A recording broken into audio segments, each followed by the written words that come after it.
Hi, welcome to the Bathtub. This is Scott Bradfield, and we're doing a couple of brief, short, quick talks over the Christmas holiday. So I can just kind of clean up some of the books I've been meaning to do and never got around to doing.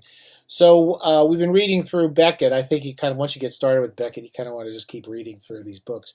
And I won't say much about it, but as I mentioned in the previous talk about Malloy. I can never remember, keep the titles apart, like Malloy, Malone dies, Murphy. There's always one name characters. That his books, this is published as a trilogy, but as he often said, they're not really have any sort of structural connection. You don't need to read one. You can read them in any order.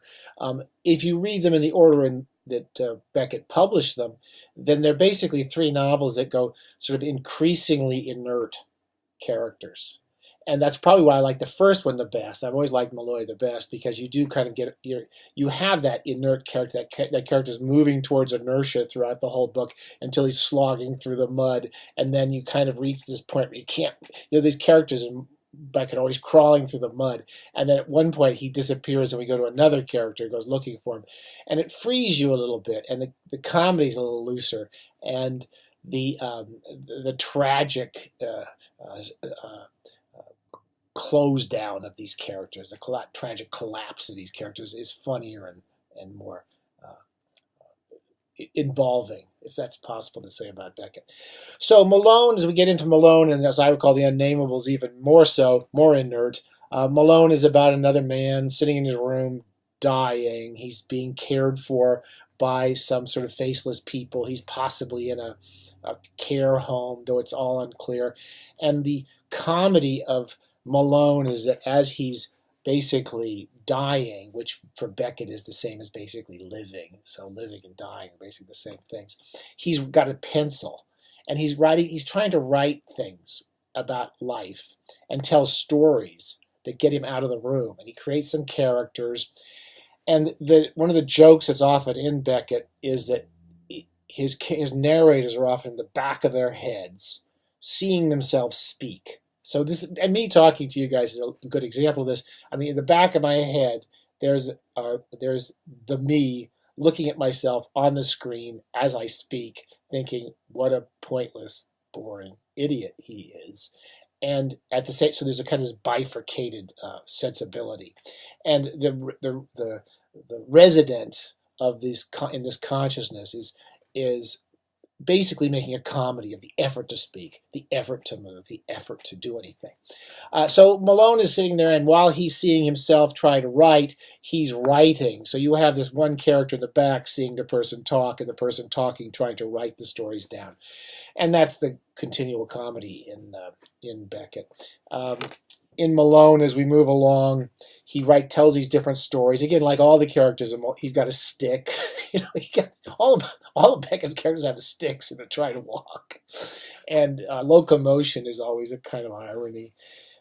He says at one point, what matter whether I was born or not, have lived or not, am dead or merely dying, I shall go on doing as I have always done, not knowing what it is I do, nor who I am, nor where I am, nor if I am. You got to have a good time with Beckett, otherwise it's pretty depressing. He's in this care home, or this place. Some people care for him, or seem to be caring for him, and he's telling these stories about these other characters who actually go out into the world and things happen to them, and they change and morph into different characters, and as the narrator Malone goes more and more inert and more towards death, his fantasies with the pencil, which he's constantly losing this pencil. He's always in his bed somewhere. I think at one point he's just got the lead pencil, piece of lead for the pencil. He's trying to write a story. He's telling these stories, and at the end of the novel, the story he's telling goes off into some fabulous, going off into some ship, into some blue sparkling sea. It's like a fairy tale. And the comedy of writing anything as being a fairy tale escape from what you're doing as you live is the joke. At one point, he's waiting for this guy named Lemuel, who takes over to care for him and bring him whatever they're always eating parsnips. And in Beckett always get like the most like unsavory, like dull, just rudimentary food. They're always eating like parsnips and turnips and stuff. And at one point, he wants to write a note to this guy, and he wants to ask him a bunch of questions, such as if this man ever comes back, the questions he's going to ask him are, "Who are you? What do you do for a living? Are you looking for something in particular? What else? Why are you so cross? Have I offended you? Do you know anything about me? It was wrong of you to strike me. Give me my stick. Are you your own employer? If not, who sends you? Put back my things where you found them. Why has my soup been stopped? For what reason are my pots no longer empty?" It's his pee and his poo. "For what reason are my pots... Do you think I shall last much longer? May I ask you a favor? Your conditions are mine." It's just a series of just, flat questions about to this man about life. And basically our conditions are the same, as I might say. So again, Malone is not I like it. I enjoy it. I think the books get a little less interesting as we go along, but it's definitely you definitely should read it. If you liked Malloy, you should like Malone Dies. And again, ignore all the lit crit stuff on it. It's about a man trying to write about the futility of writing. That's the story. It's not much more than that. I want to say one more thing. I reviewed a book last week called The Little Snake by A.L. Kennedy. And it's a very short book. It's a fable. It's very dark. And I have to say, I'm going to say this as a mea culpa. I have somehow dismissed A.L. Kennedy for decades. I don't know why. I kept seeing her stuff. And when I would open it, I would read the sentences, and I kept thinking there was something kind of flat and uninteresting about the way she wrote. And I never gave her much of a chance. But this is the good part about reviewing, is you actually have to sit down and focus on it. And I read this and really enjoyed it. In fact, I read a few books by her, including, oh gosh, I don't know if it's here. The Possible Dance. Anyway, another novel, another recent novel, something sweet. And this is a fable, so it's very short.